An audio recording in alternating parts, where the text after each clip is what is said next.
Les amis, bienvenue sur ma chaîne. Je m'appelle Mariam Gaderi et aujourd'hui, on va parler de manipulation.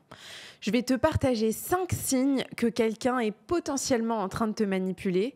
Et pourquoi je vais te parler de manipulation? Parce que personnellement, j'ai beaucoup souffert de me faire manipuler dans le passé et de pas en être consciente et de pas pouvoir capter quand quelqu'un était en train d'essayer de me manipuler. Mon objectif à la fin de cette vidéo, c'est que tu puisses avoir une telle compréhension de la psychologie de la manipulation que tu puisses plus jamais te faire manipuler sans t'en rendre compte. Ce qu'il faut que tu comprennes, c'est que d'une certaine manière, on a tous déjà manipulé les autres. Si tu regardes et que tu observes un enfant, il est sans cesse en train de manipuler ses parents. C'est pas fondamentalement parce que c'est une mauvaise personne, c'est simplement un mécanisme de survie. C'est un mécanisme qui nous permet de nous faire accepter, de rassurer certains besoins qu'on a de sécurité. Et donc, il y a des personnes qui vont inconsciemment te manipuler dans tes relations et toi-même, tu as certainement inconsciemment déjà manipulé tes proches. Donc, ce que je vais te partager aujourd'hui, ça va être hyper important parce que tu vas pouvoir te rendre compte comment non seulement les autres peuvent te manipuler, mais comment toi aussi, à certains moments, tu as pu manipuler les autres. Et la grosse différence que je fais, c'est qu'il y a des personnes qui manipulent consciemment et intentionnellement pour servir leurs intérêts et de manière très perverse. Et il y en a d'autres qui le font vraiment dans un état de survie pour pouvoir subvenir à leurs besoins sans s'en rendre compte de manière très inconsciente. La première technique de manipulation que je vais te partager, c'est la victimisation. Les personnes qui se victimisent, elles utilisent une technique de manipulation où, parce qu'elles se présentent comme faibles, fragiles et sans défense, tu vas avoir de la peine pour elles. Et vu que tu vas avoir de la peine pour elles, tu vas beaucoup plus facilement faire ce qu'elles désirent que tu fasses. Tu vas beaucoup plus facilement répondre à leurs besoins, servir leurs intérêts parce que elles réveillent en toi cette partie de toi qui veut protéger, qui veut sauver, qui veut servir et aider l'autre. Et donc, même si elles s'en rendent pas toujours compte, là aussi, il y a des personnes qui le font consciemment et il y en a d'autres qui le font inconsciemment. Ce qu'elles vont faire, c'est qu'elles vont vraiment se mettre dans une posture où elles ont besoin de toi. Elles ont besoin de ta force à toi, de tes épaules à toi. Elles ont besoin de tes ressources à toi. Et donc, quand tu es face à quelqu'un qui se victimise, essaye de toujours observer, est-ce que cette personne le fait consciemment? Est-ce qu'elle le fait inconsciemment? Quelle est son intention quand elle vient vers moi et qu'elle se présente comme une victime sans défense? Encore une fois, dans la victimisation, moi, ce que j'observe beaucoup, c'est qu'il y a beaucoup de personnes qui le font très inconsciemment. Moi, j'avais quelqu'un dans ma vie qui se mettait sans cesse dans cette posture de victime et qui, sans s'en rendre compte, cherchait à être sauvé par les autres, cherchait à ce que les autres répondent à ses besoins. Pourquoi? Parce qu'à un certain niveau, quand tu te mets dans cette posture de victime, t'obtiens l'attention de tes proches. Et si t'observes les enfants, c'est une des techniques de manipulation qu'ils utilisent le plus. Ils vont pleurer, ils vont se mettre dans tous leurs états, ils vont se rouler par terre. Et qu'est-ce qu'ils font à ce moment-là? Ils se mettent dans une posture où ils veulent que tu viennes les sauver, que tu viennes leur donner ton attention, que tu aies de l'empathie, de la peine pour eux. Quand tu es dans une posture de victime, tu veux que les autres aient de la peine pour toi. Et à un certain niveau, je suis pratiquement sûre que si on est vraiment honnête, toi aussi, tu as probablement déjà utilisé cette technique de manipulation. Je sais que moi, ça m'est arrivé dans mes relations de me mettre dans une posture où, voilà, j'étais pas bien, je voulais qu'on me donne de l'attention, je voulais vraiment qu'on me voie comme quelqu'un qui était dans une situation terrible parce que ça me donnait une certaine satisfaction et une validation que je ne savais pas me donner autrement. Et c'est pour ça que, vraiment, dans la manipulation, je veux vraiment nuancer les choses pour que vous compreniez que oui, il y a des personnes qui l'utilisent de manière très narcissique et perverse, mais il y a aussi d'autres formes de manipulation qui sont hyper inconscientes. La deuxième technique de manipulation que je veux partager avec toi, c'est la culpabilisation.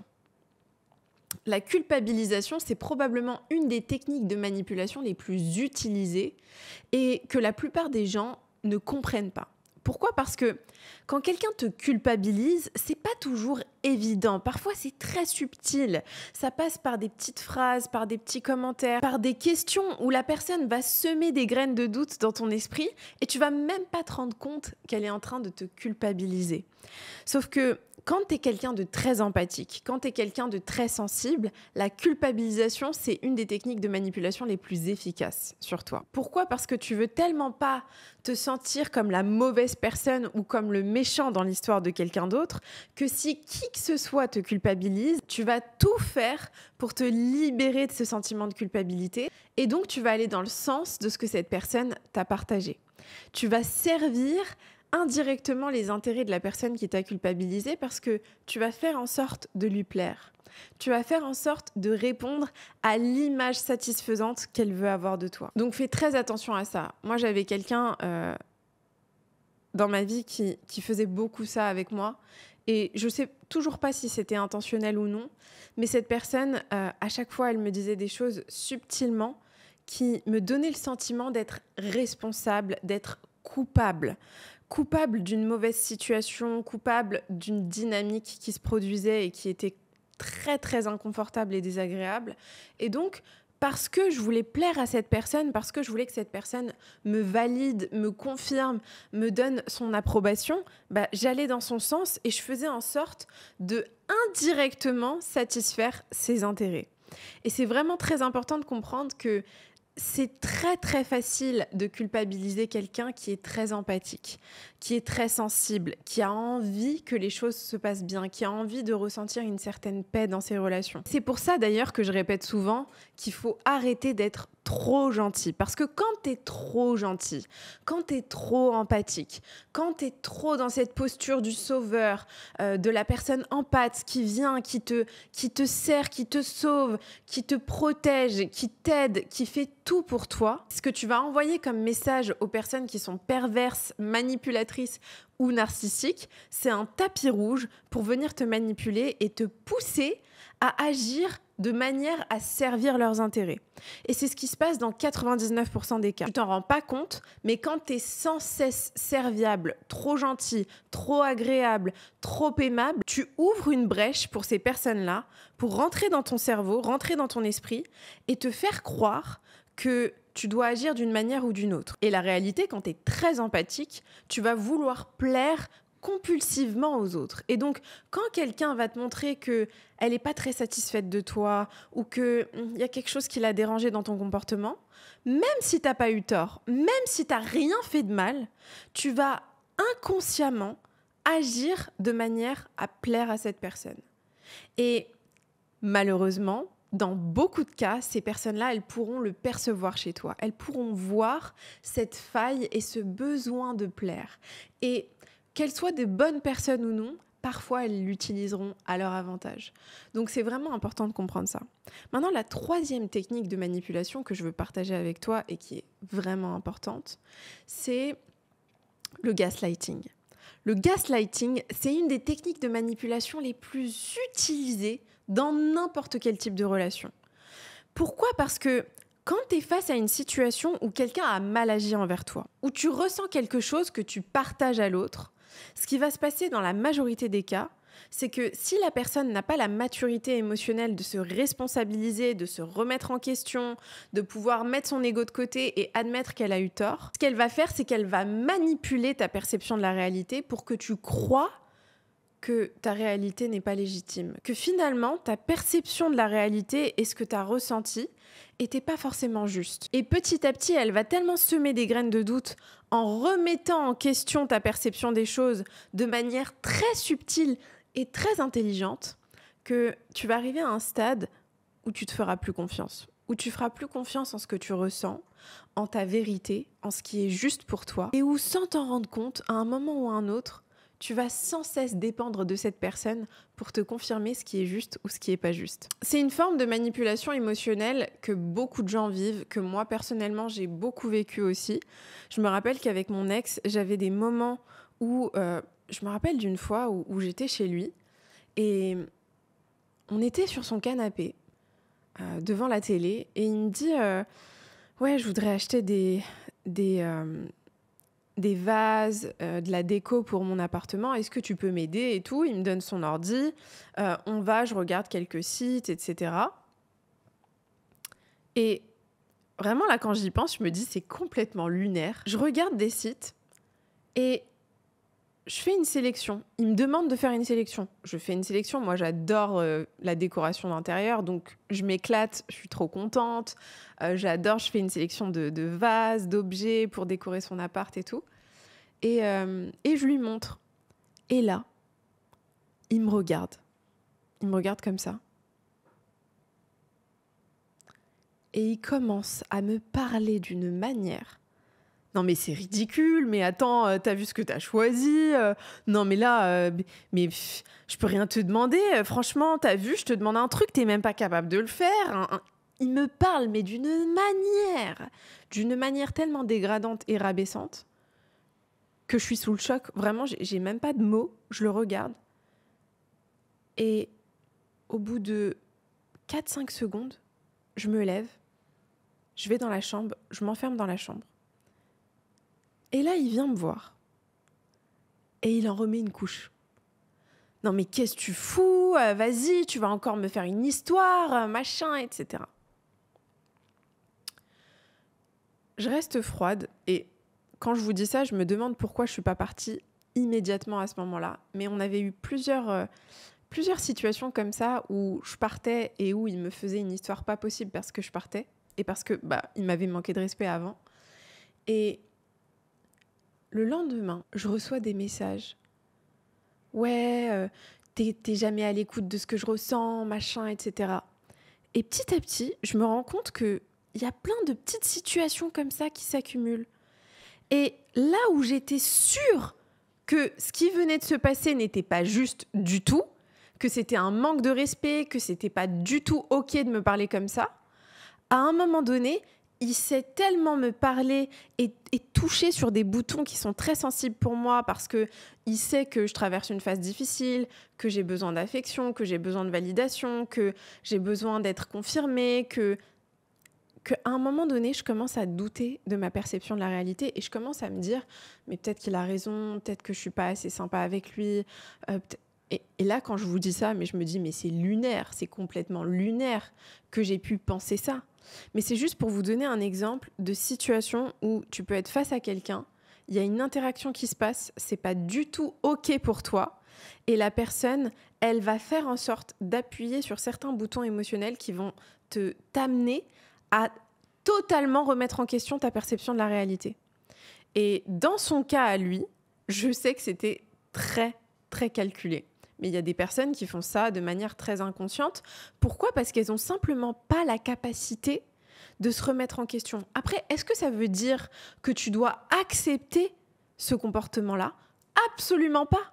Moi, j'ai pris de la distance aujourd'hui. Je suis dans une phase de ma vie où j'ai pris de la distance avec toutes les personnes qui ne sont pas capables de se remettre en question, qui ne sont pas capables d'avoir des discussions difficiles, des discussions inconfortables, où on met notre ego de côté, où on accepte que peut-être que l'un et l'autre a eu des torts, où on peut faire le premier pas, s'excuser, remettre en question des choses qu'on a fait.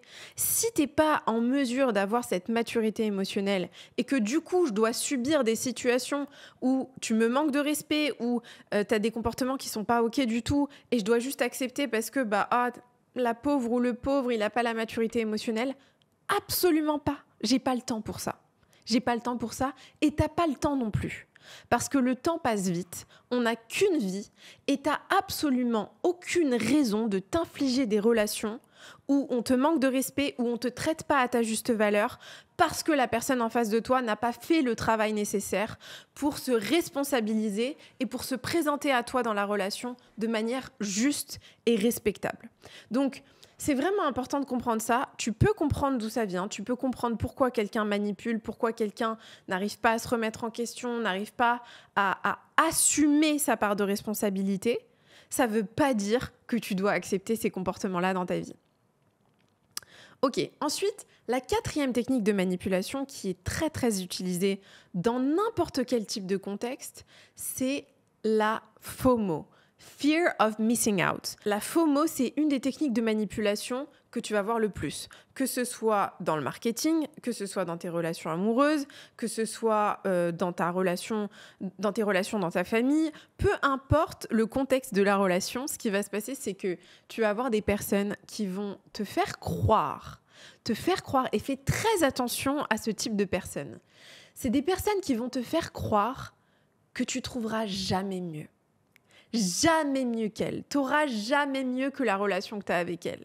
Tu n'auras jamais mieux que le produit qu'ils te vendent. Tu n'auras jamais mieux que ce que tu es en train de vivre avec eux. Et quand tu es face à quelqu'un qui te fait croire que tu n'auras jamais mieux que lui, qui essaye de te mettre dans la tête que de toute manière tu pourrais jamais trouver mieux, cette personne te manipule. Sache-le. Cette personne est tellement insécure, a tellement peur de perdre le contrôle sur toi qu'elle va te faire croire que tu ne pourras jamais, jamais vivre mieux que ce que tu vis avec elle. Et ça démontre une grande insécurité, une grande faille de caractère. Et quand tu es face à des personnes comme ça, sache une chose, et c'est très dur ce que je vais te dire, mais ces personnes-là n'ont pas tes intérêts à cœur. Ces personnes-là, elles ont leurs intérêts à cœur. Elles veulent que tu restes avec elles. Elles veulent surtout pas perdre le contrôle sur toi parce que tu sers leurs intérêts, parce que tu fais des choses où tu réponds à des besoins qui sont importants pour eux. Et donc, ils vont te faire croire que ce serait très grave, ce serait dangereux pour toi que tu perdes la relation, que tu perdes accès à eux. Et je vais te dire vraiment quelque chose qui est super important, c'est que les gens qui te veulent du bien, les gens qui te veulent du bien et qui veulent le meilleur pour toi, ils seront complètement OK à ce que tu t'éloignes de la relation avec eux si c'est plus bon pour toi, si c'est plus sain pour toi. Ils t'encourageront même à partir de la relation. Ils t'encourageront à faire autre chose, à vivre autre chose, à aller ailleurs, à déménager. C'est comme... je me rappelle que quand j'avais 21 ans, je venais de terminer mes études à Londres et je voulais absolument travailler. J'avais pas envie de faire des masters, des machins, des trucs. Je venais de passer 3 ans dans une des meilleures universités au monde. Selon certains classements, mon université à UCL, elle est classée 6e meilleure université au monde. Donc j'étais vraiment entourée de gens brillants, mais brillants que je peux même pas vous expliquer, où je me suis jamais sentie aussi bête moi-même. J'étais vraiment en émerveillement sans cesse dans cette université. Et mes parents, ils ont investi énormément pour que je puisse faire ces études. Et finalement, je suis dans un environnement anglo-saxon. Tout le monde commence à travailler juste après sa licence. Et donc, moi, je suis pressée de travailler. Je veux pas continuer 1000 ans à faire des études comme on fait en France. Et attention, je critique personne qui fait ça. Mais personnellement, je trouve vraiment que c'est une perte de temps énorme, énorme. Et bon, je vais pas digresser là-dessus parce que j'aurais trop de choses à dire là-dessus. Mais je veux travailler, je postule, j'essaye de postuler en France, mais personne me prend. Personne ne s'intéresse à mon profil, sauf pour des stages gratuits, vraiment des postes qui ne m'intéressent pas du tout. Moi, je veux commencer à travailler, je veux un CDI, je veux gagner de l'argent, je veux avoir de l'expérience concrète. Et donc, au bout de quelques mois à postuler, à essayer tout ce que je peux, je vois que ça ne marche pas, donc je vais commencer à postuler à l'étranger. Et je postule à Dublin et j'ai des interviews avec Google, avec Facebook, j'ai une interview avec une boîte américaine de conseil et ça se passe très bien. Et j'ai une première interview, une deuxième interview, une troisième, une quatrième, une cinquième. Et là, je suis prise et bon, je sais que je vais devoir déménager à Dublin. Je déménage. Mes parents... je déménage et quand je suis à Dublin, je vis la meilleure expérience de toute ma vie. Je ne sais pas si vous avez déjà regardé Friends, moi je suis fan de cette série, mais je vis Friends en Irlande. En Irlande, je vis Friends. J'ai des amis qui viennent à la maison, on mange des pizzas, on joue aux cartes, on rigole. Le midi, on va déjeuner ensemble, on travaille ensemble, on est collègues de bureau, mais en même temps, on a tous à peu près le même âge et on s'éclate, on passe des trop bons moments. Je suis dans une énergie, mais tellement belle, tellement pure. Les gens sont hyper joyeux, il n'y a pas de jugement, les gens ne te jugent pas sur ton apparence physique. Tout le monde est ouvert, tout le monde vient vers toi et tout. Et à un moment donné, malheureusement, je ne suis plus du tout épanouie dans mon travail. Et pendant cette expérience à Dublin, ma mère m'encourage sans cesse à rester. Elle m'encourage sans cesse à rester. Pourquoi ? Parce que elle voit que je suis heureuse. Mais la vérité, c'est que je lui manque et elle me manque. Et c'est difficile d'être à distance parce qu'on est très proche. Et je vois à ce moment-là que ma mère veut tellement mon bien qu'elle m'encourage à rester à l'étranger parce qu'elle voit que je suis heureuse, plutôt que de revenir en France, là où elle serait peut-être plus heureuse de m'avoir à ses côtés. Elle met mon bien-être en priorité et elle me pousse à rester en Irlande. Et les gens qui t'aiment, les gens qui te veulent du bien, t'encourageront toujours à faire ce qui est bon pour toi, même si c'est mauvais pour eux, même si ça ne sert pas leurs besoins à eux, même si ça ne répond pas à leurs besoins à eux, ils vont toujours t'encourager à faire ce qui est juste pour toi. Et donc ça, c'est vraiment très important. Et la 5e technique de manipulation que personnellement je déteste, c'est la punition par le silence. Quand quelqu'un te punit par le silence et arrête soudainement de te parler du jour au lendemain, ce qui va se passer, c'est que tu vas tellement être dans un état d'anxiété, de surinterprétation, de suranalyse, où tu vas essayer de comprendre qu'est-ce que tu as fait, qu'est-ce que tu as mal fait, qu'est-ce qui s'est passé pour que cette personne, du jour au lendemain, change de comportement avec toi, que tu vas t'affaiblir émotionnellement, tu vas te fragiliser émotionnellement et cette personne, c'est comme si elle te mettait dans un coin. C'est comme si elle te poussait à agir comme elle veut que tu agisses pour que tu répondes à ses besoins, à ses intérêts. Parce qu'elle sait qu'à un certain niveau, tu as besoin de la relation, tu as besoin d'elle, tu as besoin de sa validation, tu as besoin de son approbation, tu as besoin de son amour ou de son affection. Et encore une fois, cette technique de manipulation, elle peut être utilisée consciemment ou non, mais très souvent, il y a une forme de punition de « Ah, t'as pas agi comme je voulais, t'as pas fait les choses comme moi je voulais que tu les fasses, attends, j'arrête de te parler ». Mais ce qu'il faut comprendre dans cette technique de manipulation, c'est qu'elle marche uniquement avec les personnes qui sont en carence émotionnelle. C'est pour ça que c'est très important de comprendre dans quel état est-ce que tu te trouves. Si tu es en carence émotionnelle, si tu as du mal à te valider toi-même, si tu n'arrives pas à te confirmer toi-même, si tu as besoin absolument de la validation des autres et que tu te présentes dans tes relations avec ce besoin comme si tu étais affamé, je te promets qu'il y aura des personnes qui sauront identifier cette faille chez toi et qui te puniront par le silence parce qu'elles sauront que ça va marcher, parce qu'elles savent dans quel état de carence émotionnelle tu te trouves et à quel point tu as besoin d'eux. Donc, elles vont agir comme ça pour que ça te pousse, toi, à vraiment aller dans leur sens. Moi, j'ai eu plusieurs fois cette situation dans ma vie. Et aujourd'hui, je suis vraiment contente parce que je suis arrivée à un stade où, dans le passé, j'arrivais tellement pas à me donner cette sécurité émotionnelle et à remplir mes propres besoins que, en fait, je me mettais dans tous mes états pour plaire à l'autre. J'allais vers l'autre, je me remettais en question, je m'excusais même quand j'avais pas tort. J'avais pas tort, mais c'est moi qui retournais vers l'autre et qui m'excusais, qui faisait le premier pas, qui essayait de réouvrir la discussion, de reconstruire la relation.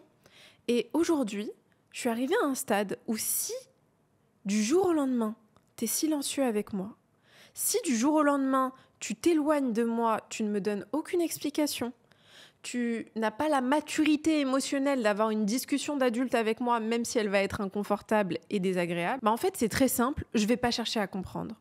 Je vais prendre de la distance. Et je vais prendre de la distance parce que ce n'est pas ma responsabilité de m'assurer de te plaire. Et quand quelqu'un agit comme ça avec toi, il y a quelque chose de très anxiogène et de très malsain dans la relation qui s'installe parce que tu vas constamment marcher sur des œufs pour t'assurer que la personne ne se retire pas de la relation du jour au lendemain. Voilà, je voulais te partager ces 5 techniques. J'espère que ça t'a aidé, j'espère que ça t'a apporté de la clarté. Si tu veux aller plus loin et avoir accès à mes conseils, mes outils et toutes mes prises de conscience au quotidien, je te mets le lien de ma newsletter juste en dessous. Je te promets que je te spammerai jamais. Tu peux te désinscrire à tout moment. C'est un autre format et un format où je m'ouvre beaucoup plus et où tu vas pouvoir vraiment prendre le temps de lire et relire les lettres que je t'envoie. Le lien est juste en dessous et comme d'habitude, je t'envoie énormément d'amour.